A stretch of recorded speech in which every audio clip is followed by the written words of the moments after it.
dar jedności w Duchu Świętym, niech będą z wami wszystkimi.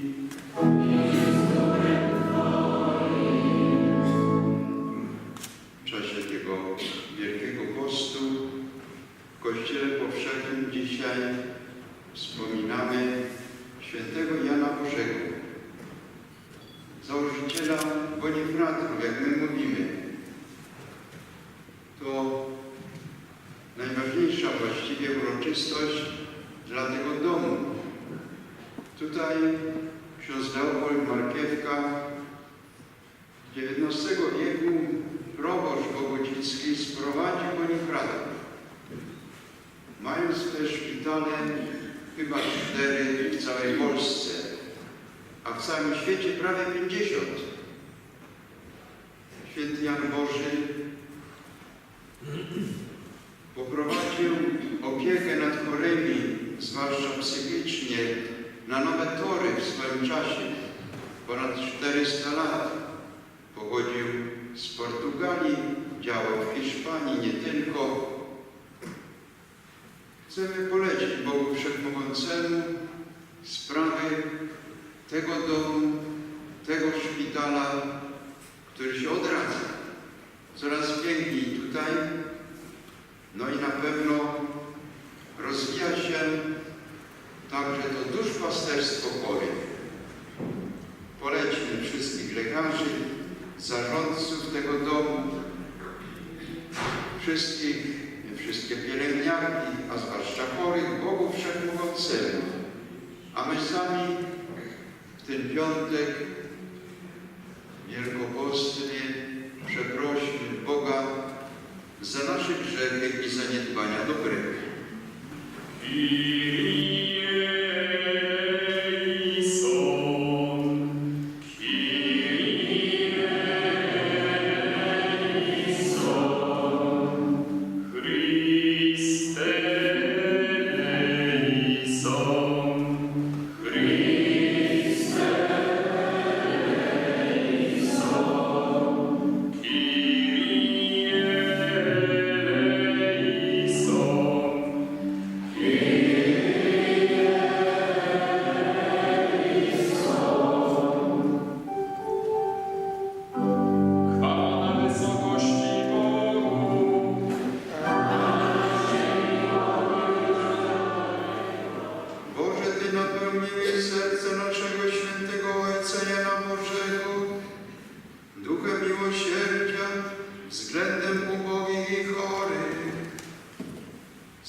I zasłużyli na przyjęcie do Twojego Królestwa.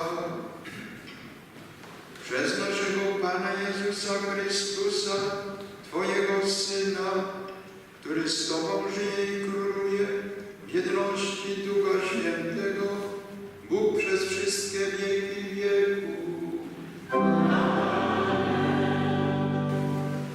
Czytanie z księgi proroka Izajasza. To mówi Pan Bóg.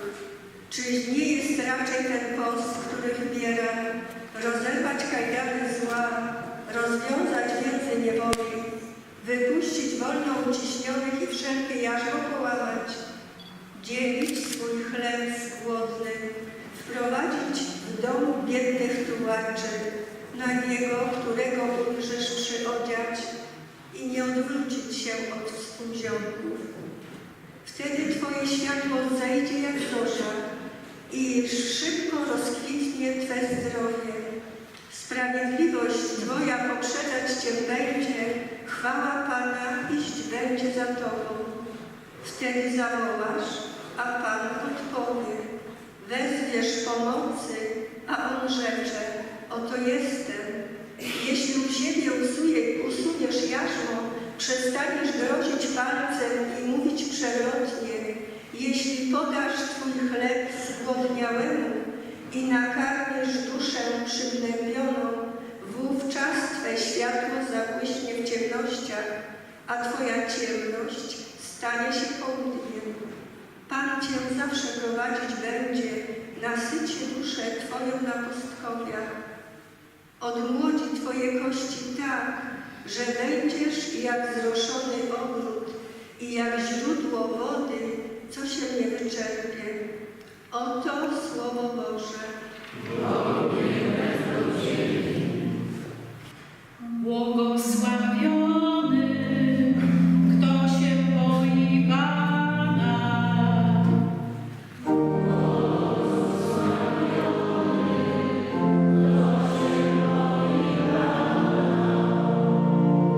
Błogosławiony człowiek, kto się boi Pana i wielką radość znajduje w Jego przykazaniach. Potomstwo Jego będzie potężne na ziemi, dostąpi błogosławieństwa pokolenie prawych.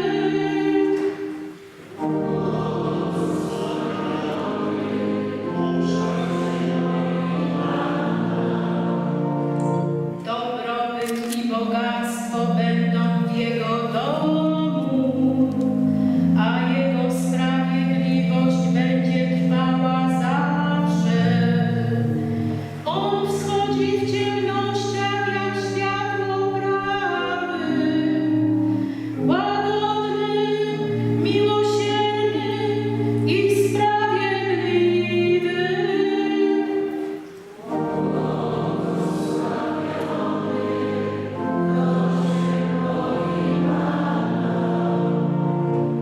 Dobrze się wiedzie człowiekowi, który pożycza z litości i swymi sprawami zarządza uczciwie. Sprawiedliwy nigdy się nie zachwieje i pozostanie w wiecznej pamięci.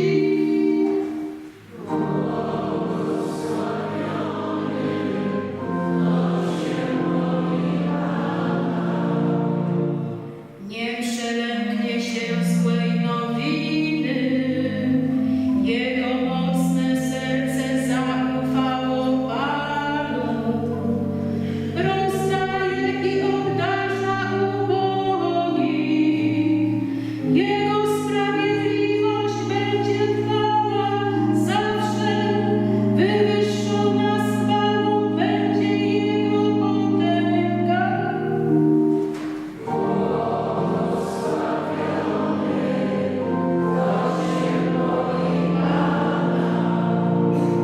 Czytanie z pierwszego listu świętego Jana Apostoła.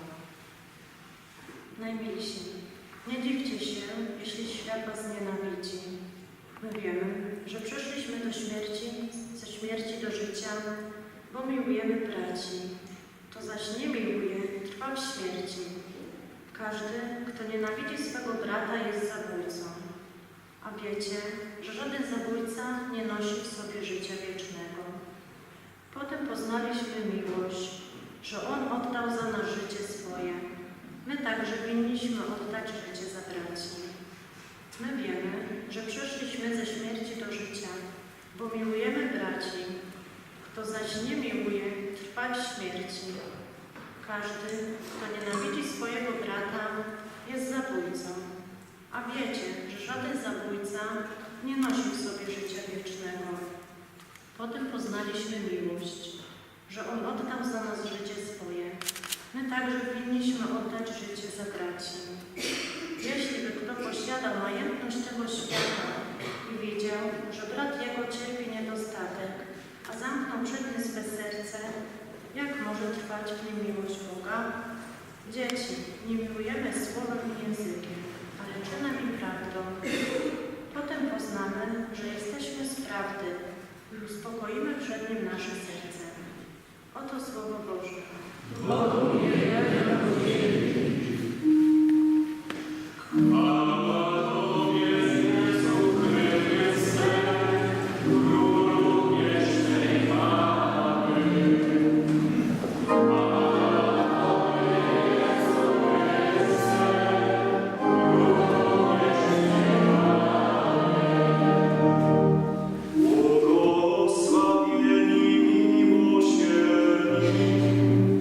Albowiem oni miłosierni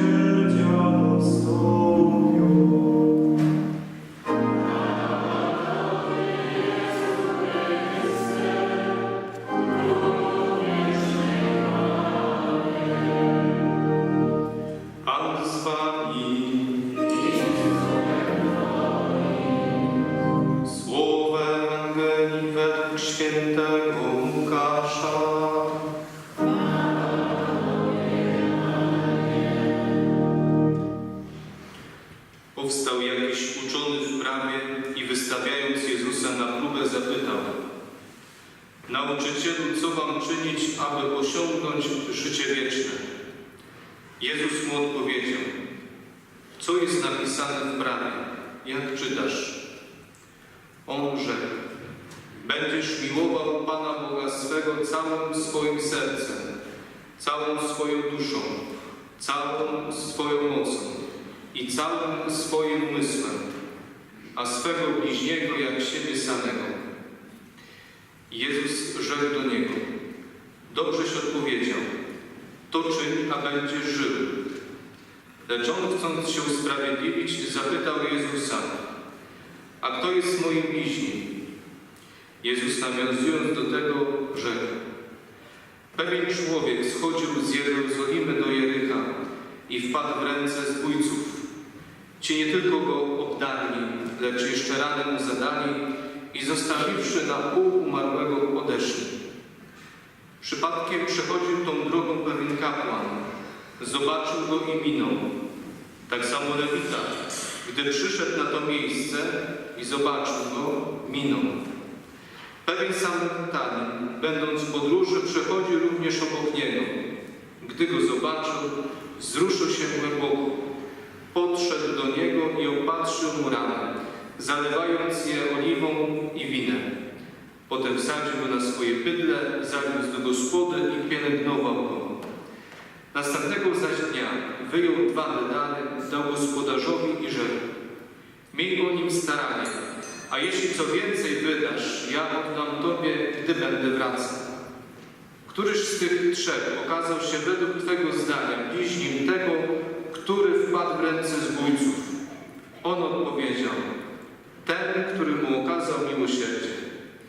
Jezus mu rzekł: Idź i ty czyń podobnie.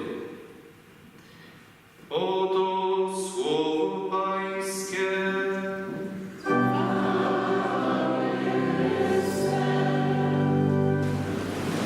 Niech będzie pochwalony Jezus Chrystus. Drogi arcybiskupie, seniorze Damianie, drodzy bracia i siostry w Chrystusie Panu. Na drodze krzyżowej, jak zacząłem słuchać, jak brat Emanuel opowiadał, prawie że wszystkie zdarzenia, które znałem, nawet więcej tych, których znałem o Janie Bożym. Myślę, Panie Jezu, musisz sobie z tym poradzić.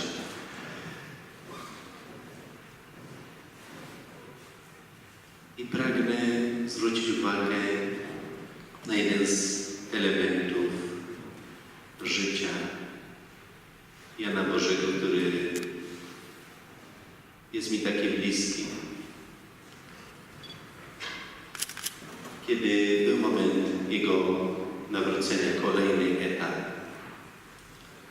słuchając kazania Jana z Awili, tak się wzruszył, przeżył tak głęboki wstrząs, że rozdawał wszystko ubogim, to co miał, te książki, jakieś tam przedmioty religijne. Poszedł na ulicę i zaczął się jeszcze upokarzać. Tarzać w błocie, jako grzesznik, pokazać się.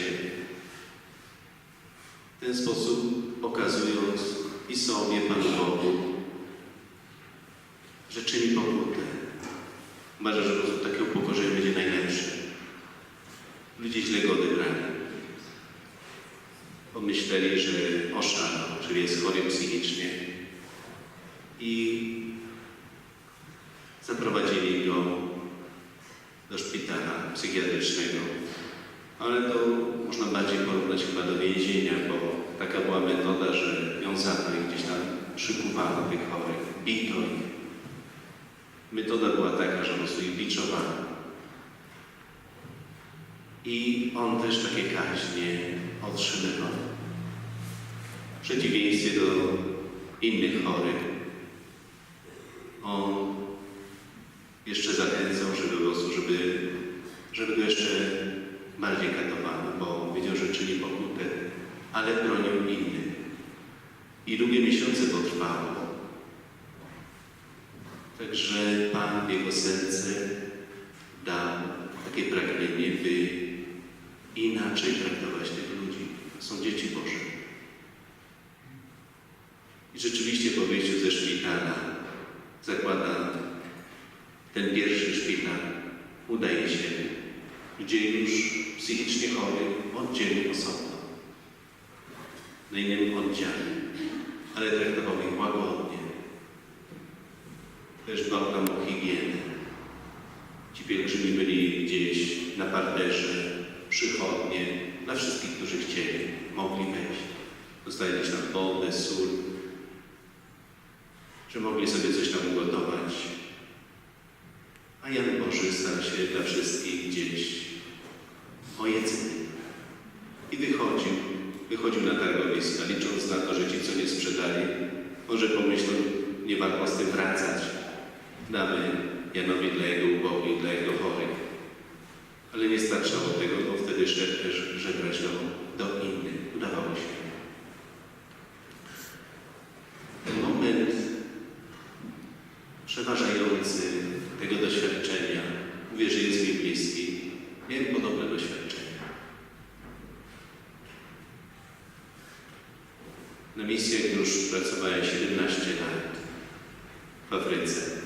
Przyjechałem do Polski dlatego, że myślałem, że będę otwierał dom właśnie taki otwarty. Jak Jan Boży miał, że każdy będzie mógł przyjść, kiedy chce. Szczególnie miało to być w Kamerunie, w Jaundę, gdzie jest o 2 miliony ludności, bardzo dużo satanistów różnych kultów. Że dzieci nawet nie wiedzą, gdzie uciec, jak się wezmą te wszystkie orgie, jakieś tam zabijają kogoś, mordują, maltretują dzieci, nie wiedzą, gdzie uciec. Że po prostu było dla nich taki azyl. Ale było to w dzień świętego Leopolda Mandysz, naszego kapucyna, jednego ze spowiedników. I Pan mi pokazał, że będzie taka zmiana jak u niego. Że niekoniecznie ta misja moja w ten sposób się spełni. Jak u niego ten wyjazd na wschód zmienił się w to, że każda dusza była dla niego misją. I spowiadał po 14 godzin. I rzeczywiście, pomimo tego, że dostałem 2 domy, wyobraźcie sobie dostać 2 domy w stolicy. Jedno od sióstr Clarysy, drugie od sióstr Franciszkanek. Tercjary świętego Franciszka.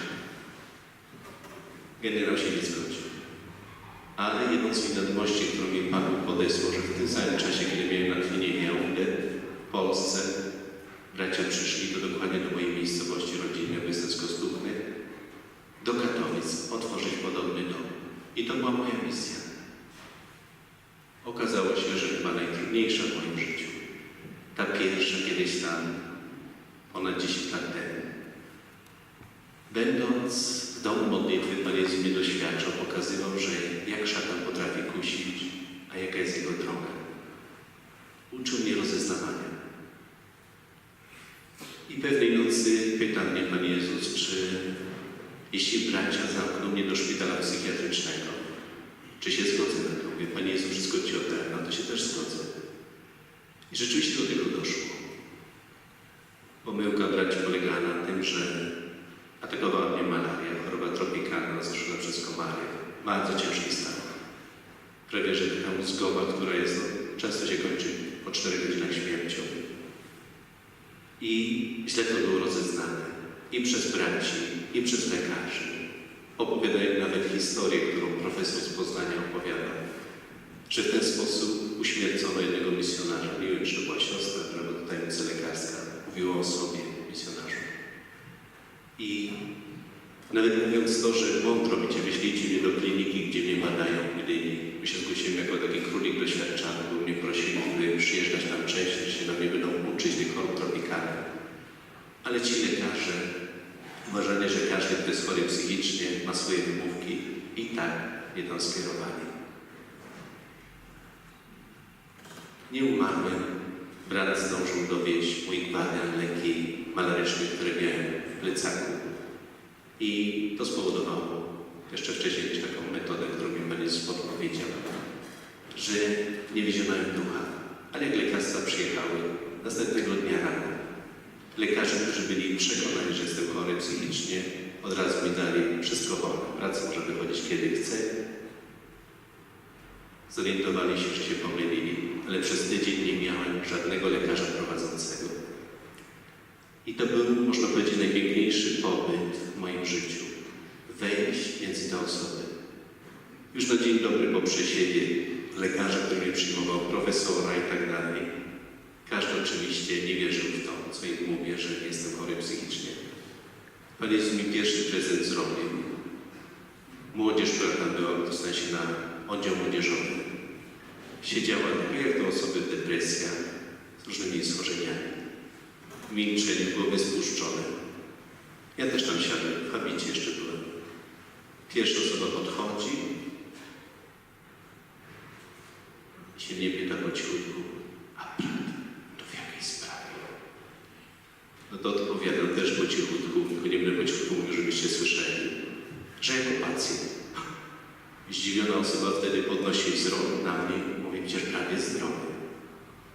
I po kolei inne osoby to samo robią. Pan Jezus mi zafundował na dzień dobry, że chorzy, którzy tam byli, potwierdzili mi, że nie jestem chory, bo człowiek mógł mieć już wątpliwości po prostu po tylu przesiewach. I rzeczywiście wejście było bardzo bacznościowe. Przykładowo osoba, która 3 miesiące do nikogo się nie odezwała. Zero komunikacji z jakimkolwiek terapeutą, lekarzem, chorym. Pan Jezus daje mi światło. Łapał się za gitarę i nucił 2 piosenki. Podejdź do Niego, zaproponuj mu, że zaśpiewasz to. Jakiś tam znak minimalny oczami dał. No to zaśpiewamy słowa.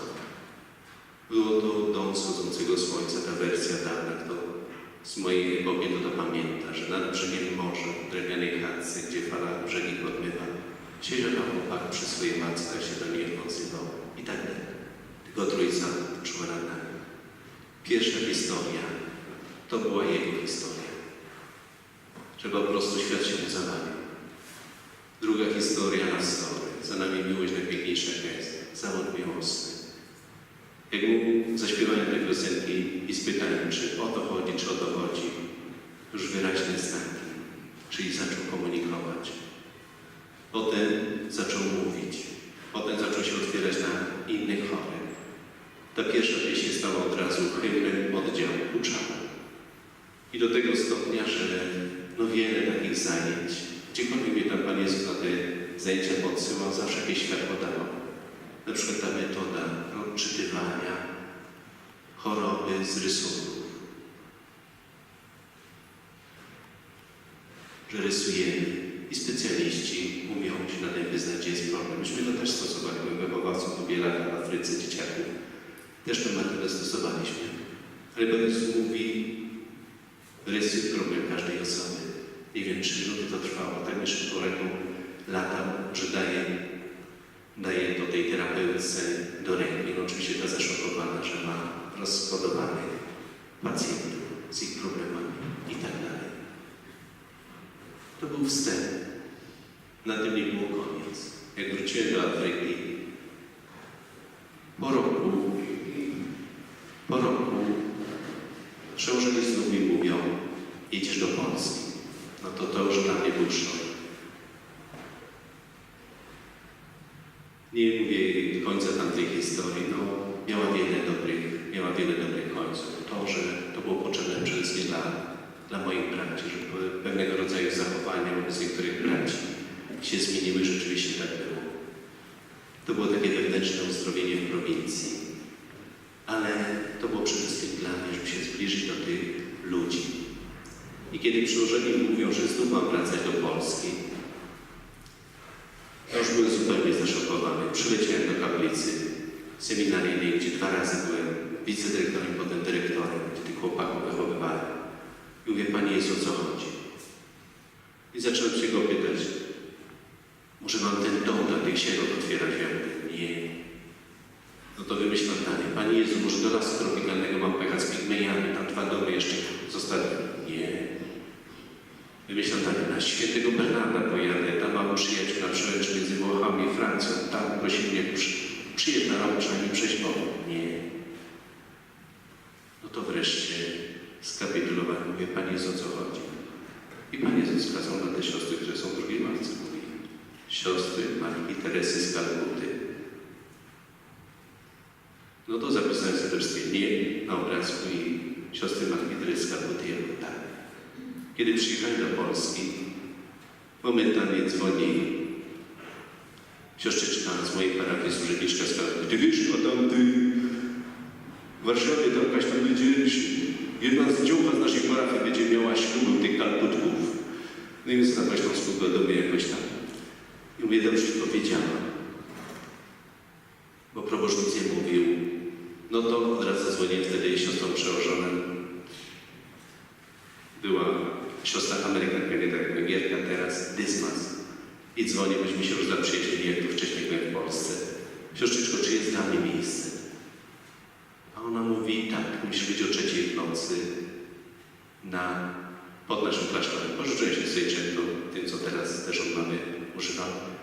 Od mamy znalazłem się tam, wchodzę do autobusu, a tam nie tylko siostrzyczki, nie tylko aspirantki, pełno kobiet. I kobietki, jak mnie zobaczyły, to mówią, o, braciszek, chodził za rekolekcje, nie poprowadziłby rekolekcje dla nas. No i siostra Dysmas tym swoim polskim, amerykańskim, a ty słyszysz, co oni tam mówią, co one chcą i tak dalej. Mówię, że słyszę. Mówi, że chcą rekolekcje, poprowadzić rekolekcje. Tak mówię, no misjonarz do kraju ma 3 miesiące wolnego. Nawet muszę przełożonego pytać, no bo to jest mój czas. Kiedy siostra chce? I jakoś się domówiliśmy w niedługim czasie. I kiedy w drugim, trzecim dniu rekolekcji pojawia się siostra regionalna, podchodzi do mnie i mówi, bracie, a ty nie mógłbyś tak pomagać wszystkim siostrom? Mamy 5 domów, mają takie kłopoty ze znalezieniem kapłanów do prowadzenia rekolekcji, czy dla bezdomnych, czy dla kobiet, czy dla dzieciaków, których nikt nie chce gdzie wziąć. Bo nie mają ojców czy matek, czy czasami mają tylko tych wujków, a jedną mamę. Mówię, siostro, jak jej opowiedziałem historię z Afryki, że Pan Jezus powiedział, że będą siostry Matki Teresy z Kalkuty, to jest cel mojego przyjazdu. Mówię, to wszystko jest już teraz. I zgodziłem się. I oczywiście mój prowincjał się też zgodził. Wysyłając mnie najpierw do Gdańska, potem do Sędziszowa, czy Szczecinowej Soli. Zawsze mówił, że priorytetem jest posługa siostrą. Najwięcej było łapanek w Warszawie. Łapaliśmy tych bezdomnych. Siostry wchodziły nawet do kanałów, żeby ich wyciągnąć.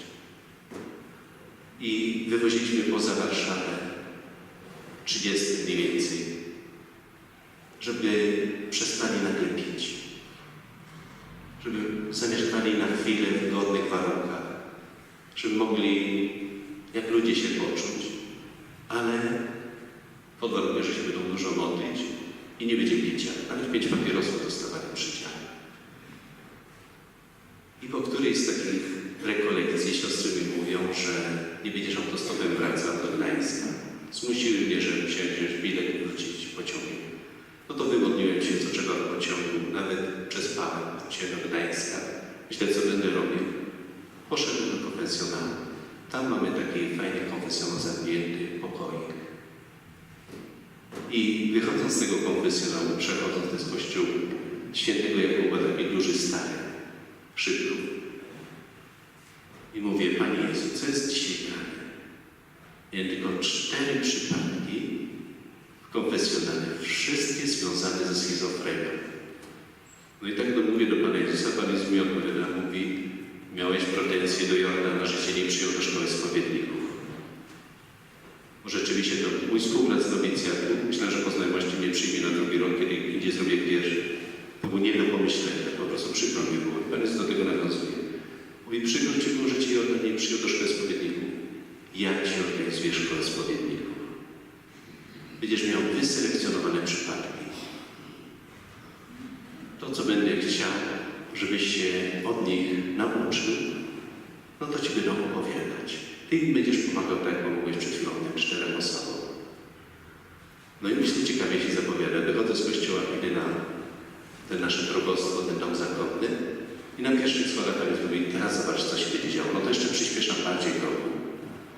Lecę do swojego pokoju i tam dzwoni telefon. Osoba błaga i mnie brat przyjmie. Tak potrzebuję kogoś, kto mnie wysłuchał. To odpowiadam, z rekolekcji wróciłem, mam czas. Proszę przyjść jutro zaraz rano po śniadaniu. Wyłączam. Druga osoba, identyczna prośba. 3., 4. pod rząd, wszystkie. No to pojutrze, jutro po obiedzie druga, pojutrze rano trzecia i po obiedzie czwarta. Czwarta osoba została 8 godzin. 4 depresje, Panie, odesłał momentalnie. Jak sprawdziłem telefon, nikt wcześniej nie wołał. A te osoby tylko tyle, co wyłączyłem, momentalnie druga wołała do mnie. I tak przyspieszony kurs o depresjach. I to nie koniec. Od tamtego czasu ciągle jakieś czwórki Pan Jezus podsyła. I też terapeutów, i lekarzy, czy osoby, które są samobójstwo popełnić, czy jakieś małżeństwa, które się chcą rozpaść. Tam, gdzie Pan Jezus widzi, że jestem w stanie komuś pomóc i czegoś się nauczyć, ciągle podsyła. Zobaczcie, że Jan Boży ma swój charyzmat. Miał swoje ciężkie doświadczenie, które go zaprowadziło do tego, że dzisiaj nie tylko tu mamy szpital, mamy braci, mamy zgromadzenie. Po świecie jest dużo. Ty też masz swoje osobiste doświadczenie. I Pan Bóg chce Cię niejako zachęcić, iść za tym, dziel się tym, co masz. To może być w różnej dziedzinie. Każdy z nas ma te charyzmaty, te dary osobiste. Dzisiaj wspominamy Jana Bożego. Przepięknie umiał odczytywać znaki od Boga. Nawet miał te wizje, które tu mamy w tych medalionach na przykład.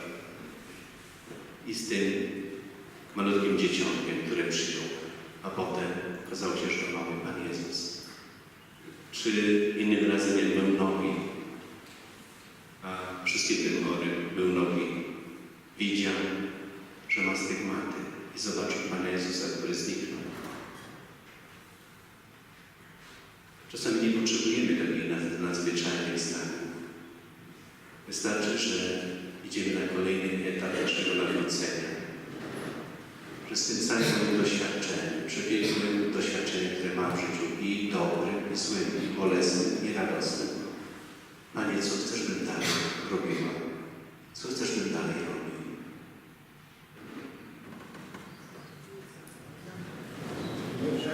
Jednego Boga,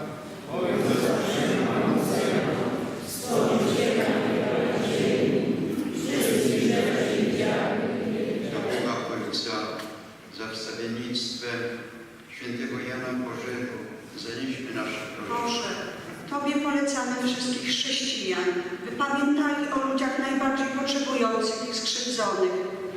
Przybądź z pomocą swojemu ludowi.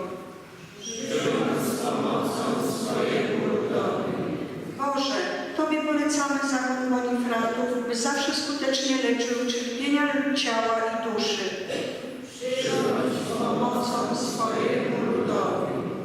Boże, Tobie polecamy pracowników służby zdrowia, by w duchu miłości pomagali wszystkim potrzebującym. Przybądź z pomocą swojemu ludowi. Boże, Tobie oddajemy pod opiekę wszystkich nieuleczalnie chorych, byś umocnił ich w niesieniu krzyża choroby. Przybądź z pomocą swojemu ludowi. Boże, Tobie polecamy naszych zmarłych, aby mogli radować się oglądaniem Twego oblicza. Przybądź z pomocą swojemu ludowi. Boże, Tobie oddajemy wszystkie nasze słabości, byś w swoim miłosierdziu wspierał każdego z nas. Przybądź z pomocą swojemu ludowi. Boże Wszechmogący, udziel nam darów, o które pokornie prosimy, przez Chrystusa Pana naszego.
Panie Ojcze Święty, Wszechmogący, Wieczny Boże, Ty bowiem okazując się przeciwnym w swoich świętych i przez nich wzbudzając wciąż nowe przykłady cnót, dałeś Kościołowi świętego Ojca Jana Bożego jako wzniosłego szafarza Twojego miłosierdzia i miłości. On to, będąc prawdziwym uczniem Chrystusa, Twojego Syna, wsparty Twoją pomocą, o Panie, zgłodniałego miłosiernie nakarmił, łaknącego nasycił, a nagiego przyodział. On także wprowadził w dom i opieką otoczył chorego, uciśnionego, wolno wypuścił i każdemu ubogiemu udzielił ojcowskiego wsparcia. Ciebie przeto, Panie, za tak wielkie dary miłosierdzia, udzielony z tej łaskawości naszemu Ojcu, w radosnym uniesieniu wysławiamy Twoją chwałę razem ze wszystkimi mieszkańcami niebios, wyznajemy bez końca wołając. Gloria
zakończenia tej uroczystości, tym wszystkim śpiewakom i pięknemu chorowi Malutkich Aniołków ze Szkoły Muzycznej i zespołu pana Franka.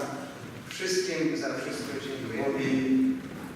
Uczniowie świętego Jana Bożego czynią wiele dobrego.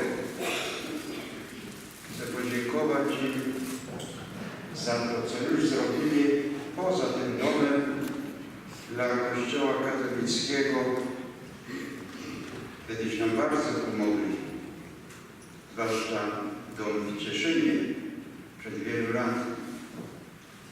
To były naprawdę trudne sytuacje i na takie sytuacje Pan Bóg posyła synów duchowych świętego Jana. Boże Bogu, mamy kogo naśladować. Wszystkim niech Pan Bóg błogosławi, a my śpiewajcie dalej. Panu Bogu nam chwałę i ludziom ku radości. Pan z wami.